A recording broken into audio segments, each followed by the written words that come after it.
সুপ্রভাত বন্ধুরা, তোমাদের অনেক অনেক স্বাগত, অনেক অনেক ভালোবাসা দিয়ে আজকের ভিডিওটি এখান থেকে শুরু করছি।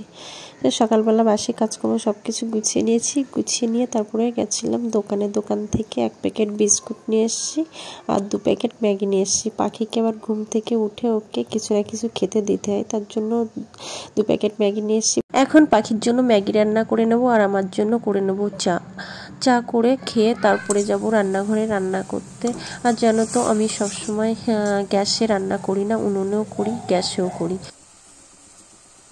Good morning friends, welcome back to my channel. আমি নিরালা চলে এসেছি নতুন একটি ভিডিও নিয়ে। তোমার সকলে কেমন আছো? আশা করি সকলে ভালো আছো, সুস্থ আছো। তো আমি চলে এসেছি রান্নাঘরে রান্না করার জন্য। দেখো সবজিপাতি কেটে জলে ভিজিয়ে রেখেছি। দেখো এই যে সিম সিদ্ধ দেবো, ওলকপি আলু দিয়ে তরকারি করবো। আর এইদিকে দাঁড়াও দেখাচ্ছি, এই দেখো এই যে কি আছে এখানে, পেঁয়াজ কলি, ফুলকপি এটা কুচিয়ে নিয়েছি, ভাজা হবে। আর এইদিকে একটা উচ্ছে নিয়েছি, উচ্ছে সিদ্ধ দেবো। কি বলবো, বলার কিছু নেই। যাই হোক, আর আজকে ভাবছি একটা উনুন তৈরি করবো, জানো তো। তো উনুন তৈরি করবো, রোদ্রের মধ্যে একটু বসে রান্না করতে ভালোই লাগবে। পাখি মাটি এনে রেখেছে কালকে, তো এত সময় বসে আমি মোবাইলে পঞ্জিকা দেখছিলাম যে আজকে দিনখান ভালো আছে কিনা। তা দেখলাম আজকেই উনুন বসাতে গেলে এখনই বসাতে হবে, তা রান্না শেষেই উনুনটা বসাবো। চলো আগে রান্নাটা সেরে নিই, তারপরেই বসাচ্ছি। রান্নাবাড়া করে নিয়েছি, করে পাখিকে খেতে দিয়েছি আর নিজেও খেয়ে নিয়েছি। খেয়ে এক গাদা জামা কাপড় নিয়ে বসে গেছি ধোয়ার জন্য। জানো তো অনেক দিন হয়েছে জামা কাপড় কাচা ধোয়া হয় না। তো যখন আমার জামা কাপড় কাচা ধোয়া করতে হয় তখন অনেক জামা কাপড়ই হয়। তো সমস্ত জামা কাপড় আজকেই কেচে ধুয়ে নিচ্ছি। আর সব থেকে বেশি কিন্তু পাখির জামা কাপড়টা বেশি, কেননা ও ধুলো মাটি নিয়ে সবসময় খেলা করতে থাকে, তার জন্য পাখিরই জামা কাপড়টা বেশি নোংরা হয়। তাছাড়া জানো তো এখন শীতকালে বাচ্চাদের জামা কাপড় একটু বেশি নোংরা হয়, শুধু বাচ্চাদের না বড়দেরও জামা কাপড় নোংরা হয় বেশি, কিন্তু পাখিরই বেশি আজকে জামা কাপড়। আর আকাশের মনে দুটো একটা আছে, আর বাদ বাকি আমার আছে। তারপরে জামা কাপড় কেচে ধুয়ে নেড়ে দেওয়ার পরেই ভাবছি উনুনটা বসাবো।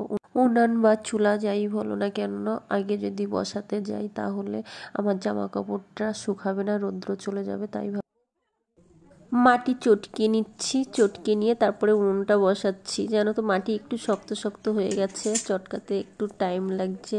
আর এইদিকে একটা মামি পাশ দিয়ে হেঁটে যাচ্ছিল, বলছে এই কোন দেশের উনুন পাতানো বলে। তা বললাম যে মাটি জিনিস যেমনভাবে আমি তৈরি করব তেমনভাবেই হবে, মা মাটি কেন বলে সবাই। তো যাই হোক, আমার নিজের ইচ্ছা মতন আমি বসিয়ে নিচ্ছি, কেমন হবে জানি না, বানানোর পরেই দেখা যাবে। এই যে এইভাবে উনুন বসিয়ে নিয়েছি, ভিজে মাটি, বেশি বসানো গেল না, একদিনে নেত্রিয়ে পড়ছে। এই সাইডটা দেখো কতটা নেত্রিয়ে গেছে। একটুখানি শুকাবে, তারপরে আবার মাটি বসাবো এর উপরে। দেখো কিভাবে বসিয়েছি, জানি না লাস্ট ফিনিশিংয়ে কেমন মানে কোয়ালিটি করব, কেমন দেখতে হবে। মাটির জিনিস তো যেমন খুশি তেমনভাবেই করা যেতে পারে। চলো এবার করবো স্নান।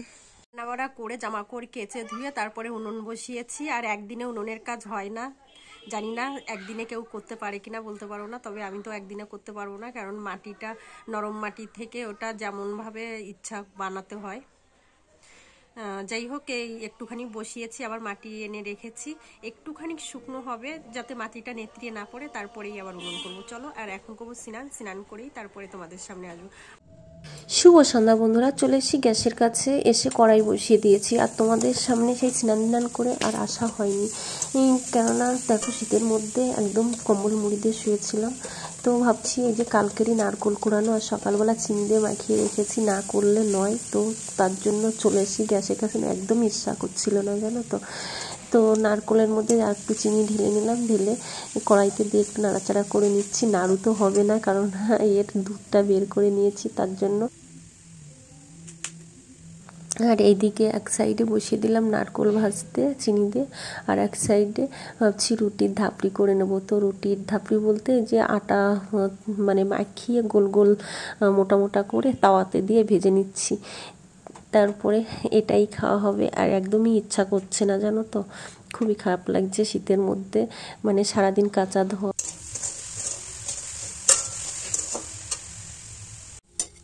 আর এই যে আমি রুটির ধাপড়া তৈরি করছি, তো তোমরা কে কে এমনভাবে রুটির ধাপড়া তৈরি করে খেয়েছো জানিও একটু। আর তোমাদের কাছে কেমন লাগে খেতে।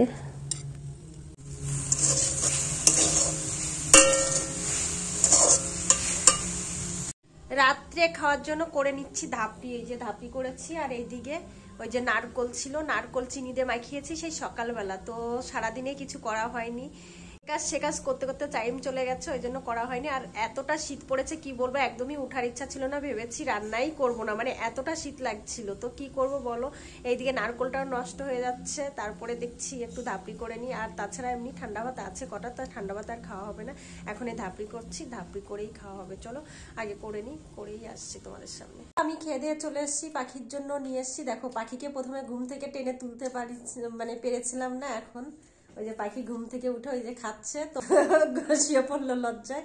আর পাখি বলতে আকাশ একটুখানি খেয়েছে ধাপড়া, আর ওই যে পাখি উঠে খাচ্ছে, দেখো লজ্জায় আবার শুয়ে পড়েছে, তোমাদের সামনে লজ্জায় খেতে পাচ্ছে না। ঠিক আছে, চলো আজকের ভিডিওটি এই পর্যন্ত। ভালো লেগে থাকলে একটা লাইক কমেন্ট শেয়ার করো। দেখাচ্ছে আবার নতুন একটি ভিডিওর সঙ্গে, ততক্ষণ তোমরা ভালো থেকো, সুস্থ থেকো, টাটা।